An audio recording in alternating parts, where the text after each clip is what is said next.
промышленного производства составил 113,6, по Зеленодольску 115,3. Позитивную динамику промышленного производства показали Зеленодольский завод имени Горького, завод имени Серго, Татарстанский деревообрабатывающий комбинат, ЗВКС, ПКФ «Полюс». В 2024 года в районный бюджет поступило 2 миллиарда 950 миллионов рублей, в бюджет города 305 миллионов рублей.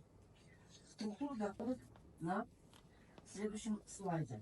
Полномочий в области дорожной деятельности в отношении автомобильных дорог местного значения в границах населенных пунктов поселения в соответствии с 45-м законом Республики Татарстан о местном самоуправлении в Республике Татарстан передаются муниципальному образованию в Зеленодольский муниципальный район.